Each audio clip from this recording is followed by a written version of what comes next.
স্বাগতম জানাইছো মহিমাক্ষী নিযুত মইনা আঁচনি সন্দৰ্ভত মুখ্যমন্ত্ৰী ডক্টৰ হিমন্ত বিশ্ব শৰ্মাই বৃহৎ ঘোষণা কৰিছে প্ৰতি মাহৰ 11 তাৰিখে লাভ কৰিব শিক্ষাৰ্থীসকলে নিযুত মইনা আঁচনিৰ ধন আৰু 11 তাৰিখে 11 বজাতে আপোনাৰ মোবাইলত মেছেজ সোমাব বুলি মুখ্যমন্ত্ৰী ডক্টৰ হিমন্ত বিশ্ব শৰ্মাই মন্তব্য কৰিছে আৰু এই ছাত্ৰীসকলৰ বাবে অতি ভাল খবৰ আহি পৰিছে ইয়াৰ উপৰি যিসকলে বিয়াত বহিছে অৰ্থাৎ বিয়াত বহাৰ পিছতো অধ্যয়ন কৰি আছে সেইসকল শিক্ষাৰ্থীয়ে কিন্তু নিযুত মইনা আঁচনিৰ ধন লাভ নকৰিব আৰু এই প্ৰত্যেক মাহৰ 11 তাৰিখে এই ধন লাভ কৰিব বুলি মুখ্যমন্ত্ৰী ডক্টৰ হিমন্ত বিশ্ব শৰ্মাই মন্তব্য কৰিছে 11 বজাতে আপুনি আপোনাৰ বেংক একাউণ্ট পৰীক্ষা কৰিব পাৰিব প্ৰতি মাহৰ 11 তাৰিখে 11 বজাত পৰীক্ষা কৰক আপোনাৰ মোবাইলত আপুনি পৰীক্ষা কৰক আপোনাৰ বেংক একাউণ্ট কিয়নো মোবাইলত আপোনাৰ মেছেজ সোমাব আপুনি লাভ কৰিব পইচা সোমোৱা মেছেজ লাভ কৰিব মুখ্যমন্ত্ৰী ডক্টৰ হিমন্ত বিশ্ব শৰ্মাই এই কথা ঘোষণা কৰিছে ৰাজ্যৰ শিক্ষাৰ ছাত্ৰীসকলৰ বাবে মুখ্যমন্ত্ৰী আৰম্ভ কৰিলে যেহেতু নিযুত মইনা আঁচনি এইচএছ স্নাতকোত্তৰ প্ৰথম ষান্মাসিকৰ ছাত্ৰীসকলে এই ধন লাভ কৰিব 1,59,093 গৰাকী ছাত্ৰীলৈ আগবঢ়োৱা হ'ব এই ধন এয়া ছাত্ৰীসকলৰ বাবে দুৰ্গা পূজাৰ সময়তে ভাল খবৰ আহিছে এইচএছৰ প্ৰতিগৰাকী ছাত্ৰীয়ে মাহেকত পাব 1000কৈ টকা লাভ কৰিব স্নাতক পৰ্যায়ত পাব 1250 টকাকৈ ধন লাভ কৰিব প্ৰতি মাহে 1250 টকাকৈ ছাত্ৰীসকলে লাভ কৰিব স্নাতকোত্তৰ আগবঢ়াব স্নাতকোত্তৰত পঢ়ি থকা সকলক আগবঢ়াব 2500 টকাকৈ অনুদান গৰম বন্ধৰ সময়ত নাপাব এই ধন যেতিয়া গৰম বন্ধ চলি থাকিব সেই গৰম বন্ধৰ মাহটোত অৰ্থাৎ জুলাই মাহত এই ধন লাভ নকৰিব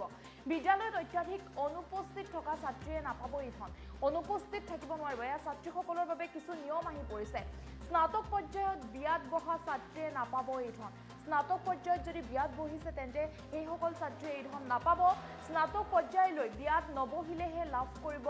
মুখ্যমন্ত্ৰীৰ এয়া নতুন আঁচনিৰ ধন ৰাজ্যৰ 1,59,093 গৰাকী ছাত্ৰীৰ একাউণ্টত পোনপটীয়াকৈ জমা হ'ব এই ধন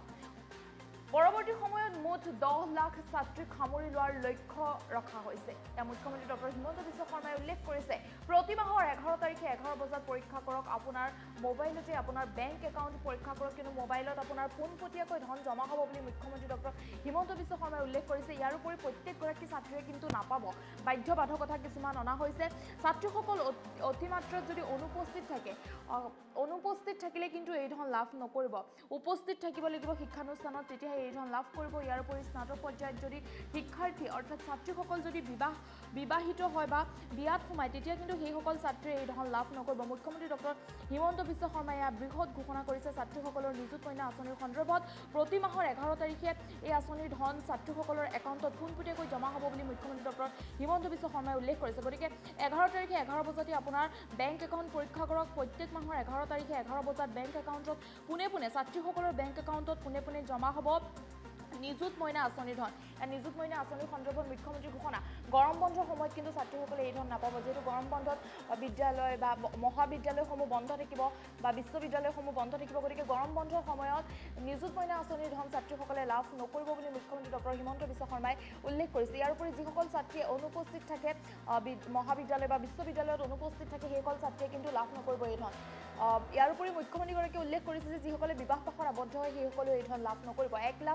1,59,093 গৰাকী ছাত্ৰীলৈ আগবঢ়োৱা হৈছে বৃহৎ পৰিমাণৰ ধন এইচএছৰ প্ৰতিগৰাকী ছাত্ৰীয়ে মাহেকত পাব 1000কৈ টকা স্নাতক পৰ্যায়ত পাব 1250 টকাকৈ স্নাতকোত্তৰত আগবঢ়োৱা হ'ব 2500 টকাকৈ অনুদান ইয়াৰ উপৰি গৰমৰ বন্ধৰ সময়ত ছাত্ৰীসকলে এই ধন নাপাব বিদ্যালয়ত অত্যাধিক যিসকলে অনুপস্থিত থাকে সেইসকল ছাত্ৰীয়ে এই ধন নাপাব স্নাতক পৰ্যায়ত বিয়াত বহা ছাত্ৰীয়ে নাপাব এই ধন ইয়াৰ উপৰি স্নাতক পৰ্যায়লৈ বিয়াত যদি নবহিলেহে লাভ কৰিব এই ধন ৰাজ্যৰ 1,59,093 গৰাকী ছাত্ৰীৰ একাউণ্টত পোনপটীয়াকৈ জমা হ'ব এই বৃহৎ পৰিমাণৰ ধন গতিকে ছাত্ৰীসকললৈ এই দুৰ্গা পূজাৰ সময়তে ভাল খবৰ আহিছে মুখ্যমন্ত্ৰী ডক্টৰ হিমন্ত বিশ্ব শৰ্মাৰ তৰফৰ পৰা ভাল খবৰ দিছে গৰমৰ বন্ধত কিন্তু ছাত্ৰীসকলে সেই গৰমৰ বন্ধৰ মাহটো যিহেতু মহাবিদ্যালয় বা বিশ্ববিদ্যালয়সমূহ বন্ধ হৈ থাকিব গতিকে ছাত্ৰীসকলৰ একাউণ্টত কিন্তু জমা নহ'ব গৰমৰ বন্ধৰ মাহটোত ধন গতিকে বৃহৎ পৰিমাণৰ ধন লাভ কৰিব ছাত্ৰীসকলে দুৰ্গা পূজাৰ সময়ত ভাল খবৰ আহি পৰিছে আৰু এই নিযুত মইনা আঁচনিৰ সন্দৰ্ভত মুখ্যমন্ত্ৰী ডক্টৰ হিমন্ত বিশ্ব শৰ্মাৰ মন্তব্য আছে মুখ্যমন্ত্ৰীগৰাকীৰ মন্তব্য আগবঢ়াইছো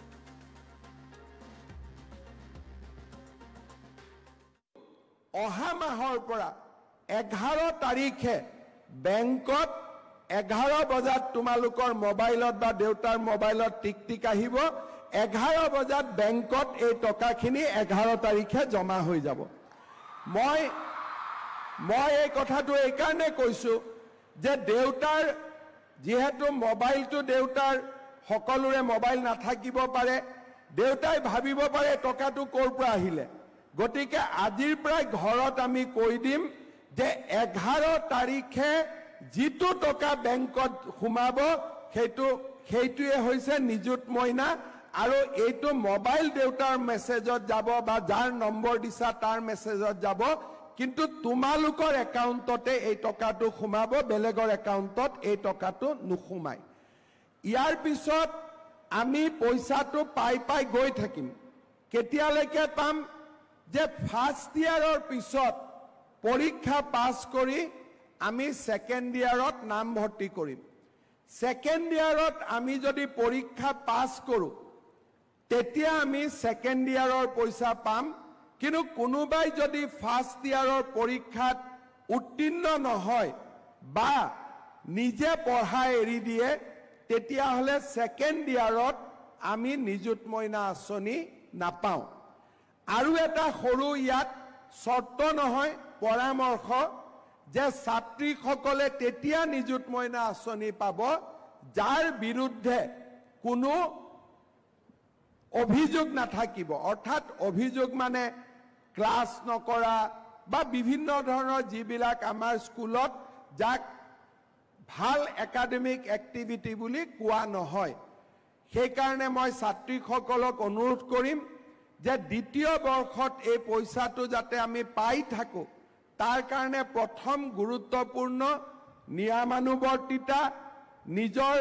চাৰিত্ৰিক গৌৰৱ আৰু আমাৰ পৰীক্ষাত পাছ কৰা এই সৰু সৰু শৰ্তকেইটা আমি পূৰণ কৰিব লাগিব বছৰত আমি 10 মাহ পাম 2 মাহ গৰম বন্ধ থাকে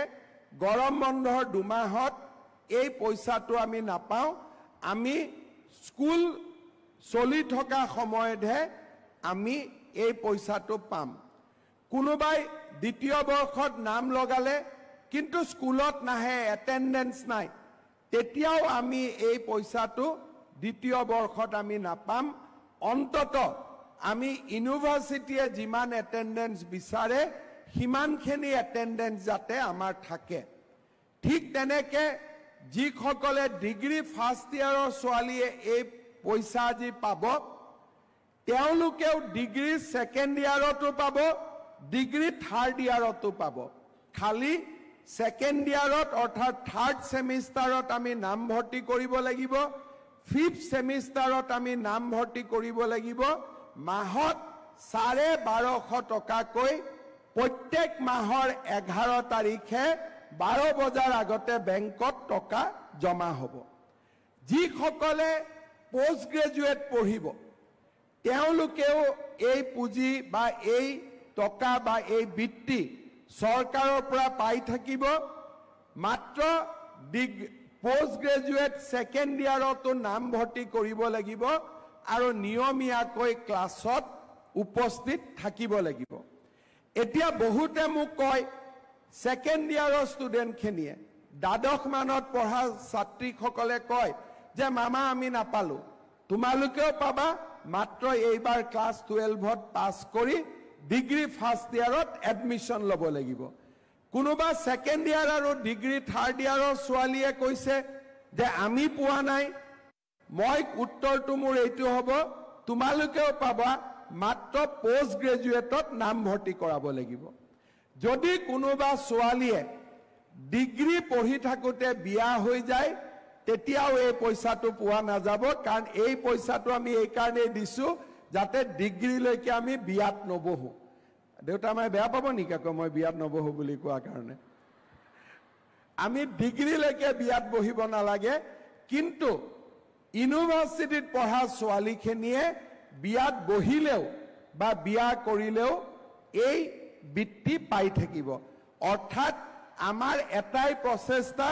যে আমাৰ ছোৱালীসকলে যাতে ডিগ্ৰী থাৰ্ড ইয়াৰলৈকে বিয়াত নবহে সেইটো আমাৰ এই আঁচনিৰ এটা লক্ষ্য কিন্তু যিসকলে পোষ্ট গ্ৰেজুৱেট বা ইউনিভাৰ্সিটি বা বিএডত পঢ়িব তেওঁলোকে এই পুঁজি বা এই স্কলাৰশ্বিপ পাব কাৰণ পোষ্ট গ্ৰেজুৱেট যোৱাৰ সময়ত ল'ৰা ছোৱালী বিয়া পাতিব লাগে বা বিয়া পতা নপতা নিজৰ সিদ্ধান্ত, তাত আমি পৰামৰ্শ দিব নোখোজো।